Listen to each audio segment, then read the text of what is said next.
Play Helldivers 2 alone, and it's just you, a hell pod, and whatever else is already on the map. There's no squad chatter, no additional firepower, and more importantly, no one else to distract the hordes of enemies. Super Earth doesn't design missions for just one Helldiver. They're meant to be tackled in groups of 4. It's not like anything scales down. You'll be dealing with the same number of bug breaches, bot drops, and objective timers. The game doesn't care if there's a full fire team easily wiping out a single objective, or splitting up and hitting multiple goals at the same time. Officially, solo deployment isn't recommended as the odds aren't good. But as I've been recording footage, I'm finding that everyone should experience it at least once. Because something strange happens when you strip away the squad around you. Do it, and the game stops being a horde shooter and starts being something closer to a stealth thriller. One where you have to read patrols, only pick fights you can actually win, and not be afraid to disappear into the terrain instead of confidently fighting each and every battle. Some call it the purest form of the game. Others view it as a chore. Either way, today we're going to talk about why everyone should experience it at least once, even if it isn't necessarily your cup of liberty.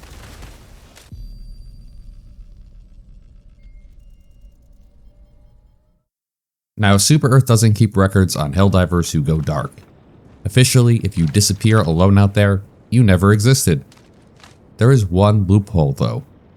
High Command's automated systems flag anyone who likes this video as under observation, which bureaucratically counts as proof of life. So leave a like now, or as far as Super Earth is concerned, you were never on that planet at all.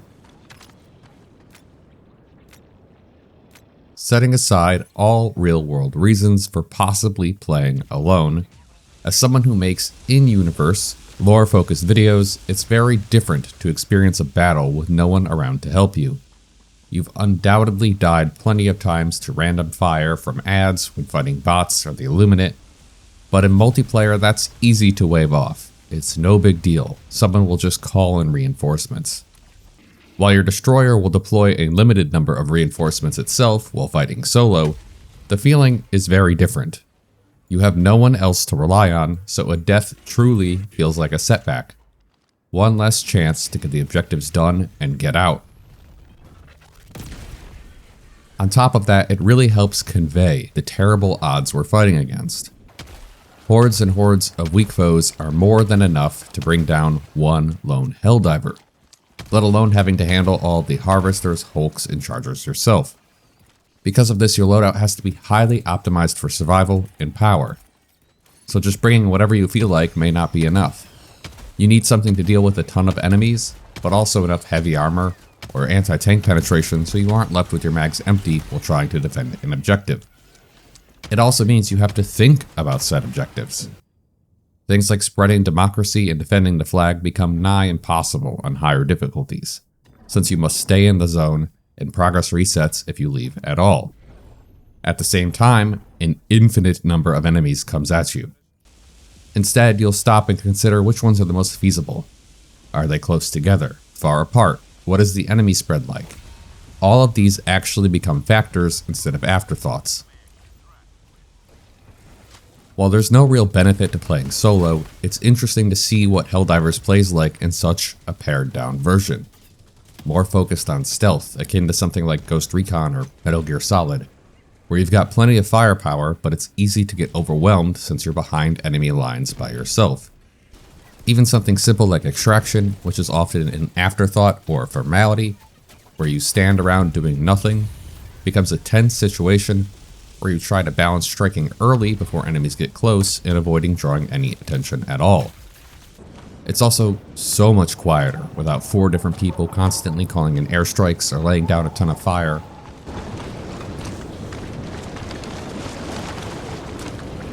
That silence and the sound of the worlds themselves will actually sit with you as you try to maneuver around. Just the other day, I landed on a planet near water and actually took the time to listen to the waves crashing on the rocks for the first time. Something I had never done before going in solo.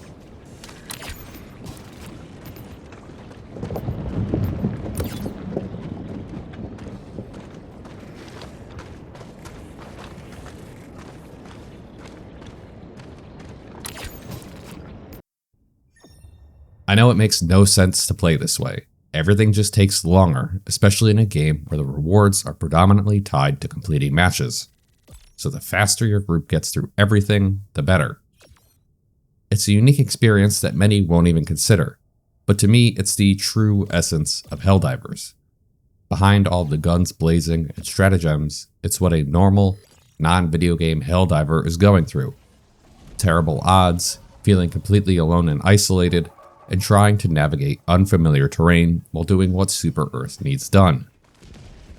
If you're going to go in solo and give it a real shot, switch to light armor for once and into something like the Trailblazer Scout set to reduce enemy detection range and boost radar.